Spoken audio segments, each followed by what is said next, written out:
तो आज उनको बता दीजिए कि हम 100 करोड़ सनातनियों को भारत माता की जय करने के लिए आपकी आवश्यकता नहीं है। बोलिए भारत माता की, भारत माता की।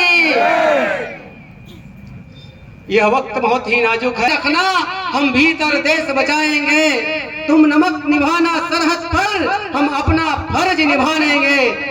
और मरने की बात पुरानी है, मरने की बात पुरानी है, अब बिना मरे हम मारेंगे और अपनी उंगली दिए बिना दुश्मन के मुंड उतारेंगे, दुश्मन के मुंड उतारेंगे। हिंदुओं की एकता की बात हो रही है, हिंदुओं को जगाने की बात हो रही है। महाभारत की एक घटना है, काल यवन और भगवान कृष्ण के बीच युद्ध होता है। भगवान कृष्ण बात को जानते हैं कि काल यवन को मैं नहीं मार सकता हूँ, काल यवन को कोई मार सकता है तो वही व्यक्ति मार सकता है जो सदियों सदियों से सोया हुआ। भगवान कृष्ण रणछोड़ बन जाते हैं और भागने लग जाते हैं। पीछे पीछे काल यवन, आगे आगे भगवान कृष्ण। रुक चलिया कहाँ भाग के जा रहा है। भगवान का कृष्ण का एक नाम रणछोड़ भी इसी कारण पड़ा। भगवान उस गुफा में चले जाते हैं जहाँ मुचकुंद मुनि जी सोए हुए थे। और मुचकुंद मुनि जी जो थे वो देवताओं के सेनापति थे। देवताओं और दानवों का जब युद्ध हुआ तो उन्होंने भगवान से कहा, भगवान मैं बहुत थक चुका हूँ, अब सोना चाहता हूँ, आराम करना चाहता हूँ। तो भगवान ने कहा कि जाइए मुचकुंद जी सो जाइए, लेकिन जिस दिन आपके सामने, जिस दिन आपकी आंखें खुलेंगी उस दिन आपके सामने जो होगा वो भस्म हो जाएगा। भगवान कृष्ण उसी गुफा में जाते हैं और छुप जाते हैं, अपना पीताम्बर निकालते हैं और मुचकुंद जी को उड़ा के अंदर छुप जाते हैं। पीछे पीछे काल यवन आता है, देखता है पीताम्बर देख के और कृष्ण समझ के लात मारते हुए कहता है, उठ चलिया, यहाँ भाग कर सोया है। जैसे ही लात लगती है भगवान कृष्ण जागते हैं, मुचकुंद जी जागते हैं, अपनी आंखें खोलते हैं और काल यवन भस्म हो जाता है। भगवान कृष्ण सामने आते हैं और कहते हैं कि जागिए मुचकुंद जी, सज्जनों का सोना अच्छा नहीं होता है। ये भारत का भी दुर्भाग्य है, पूरी दुनिया के भी यही दुर्भाग्य है कि सर्वे भवन्तु सुखिनः वसुधैव कुटुम्बकम्, सारा संसार एक परिवार का नारा देने वाला, उसको जीने वाला हिंदू समाज सोया हुआ है, खोया हुआ। आज चिंतन करने की आवश्यकता है कि सज्जन शक्ति सोई हुई है और जुज्जन शक्ति जो है सक्रिय है। और ये जो दुनिया में मातम मचा हुआ है उसका कारण यही है कि सज्जन शक्ति निष्क्रिय हो चुकी है।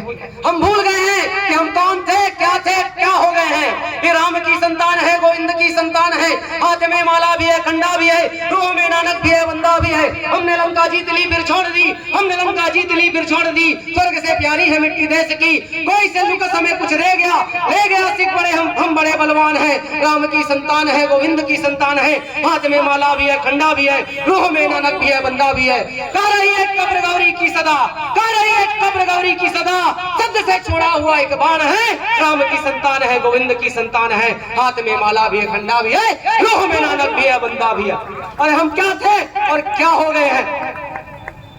आज हमें एक घुट्टी पिला दी गई है भाईचारे की, उस भाईचारे की गुट्टी को बाहर करनी है। और ये भाईचारे की गुट्टी से मैं नहीं कह रहा, कुतुब मीनार में बना विष्णु स्तंभ में लिखी ऋचाएं, संस्कृत की ऋचाएं कह रही है, जिसे आज चार मीनार कह दिया जा रहा है। और ऋचाएं कह रही हैं कि तुम भाईचारे के चक्कर में चारा बन गए हो, चारा।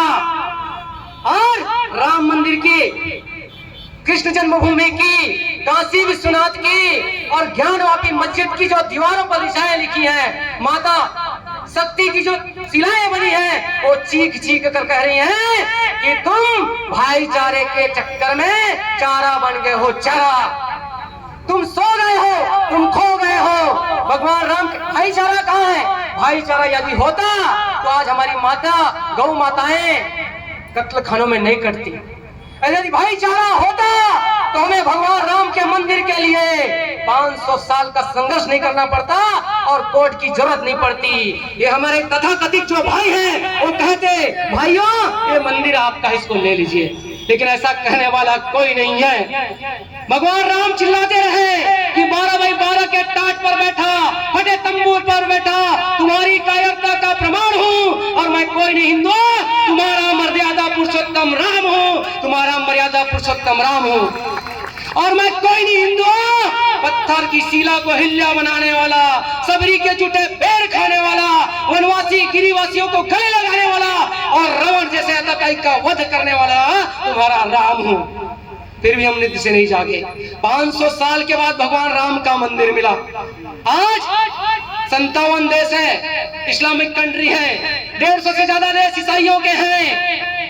आज किसी ईसाई पर समस्या आएगी तो हॉलैंड चले जाएगा, पोलैंड चले जाएगा, ब्रिटेन चले जाएगा। 150 से ज्यादा उनके देश हैं। आज किसी मुसलमान पर समस्या आएगी तो 57 से ज्यादा उनके देश हैं। वो पाकिस्तान चला जाएगा, अफगानिस्तान चला जाएगा, लीबिया चला जाएगा, सीरिया चले जाएगा, उज्बेकिस्तान चले जाएगा। 57 से ज्यादा देश उनको शरण देने वाले हैं। लेकिन जिस तरह से आपको पाकिस्तान से मारकर भगाया गया, जिस तरह से आपको कश्मीर से मारकर भगाया गया, कोई अपराध नहीं किया था इन दोनों कश्मीर में। बस उनकी गलती इतनी थी कि आज जैसे बांग्लादेश में अल्पसंख्यक हो गए हैं, वैसे कश्मीर में अल्पसंख्यक हो चुके थे। मस्जिद से अजान किया गया, आगाह किया गया कि हिंदुओं अपनी जवान बहन बेटियां हमारे हवाले कर जाओ, अपनी कोठियां हमारे हवाले कर जाओ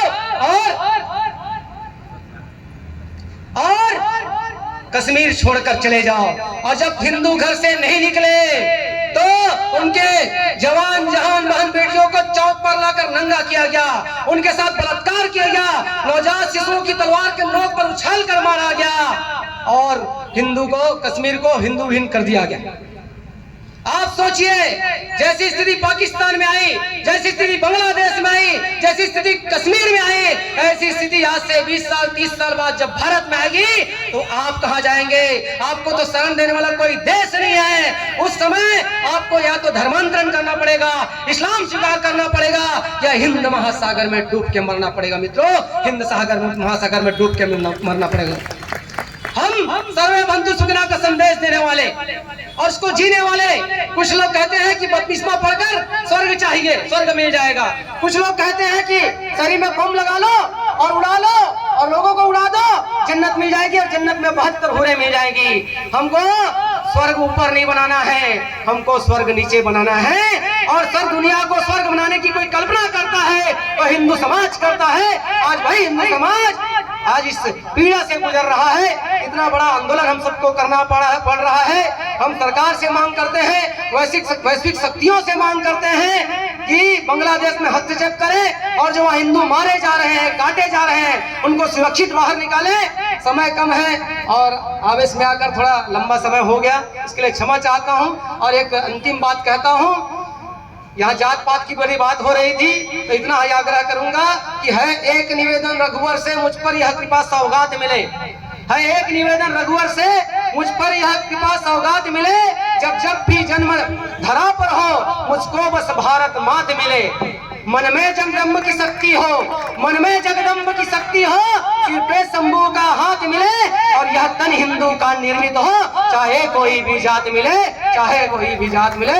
आप सबने मुझे बोलने का अवसर दिया, मुझे सुना, उसके लिए बहुत बहुत धन्यवाद।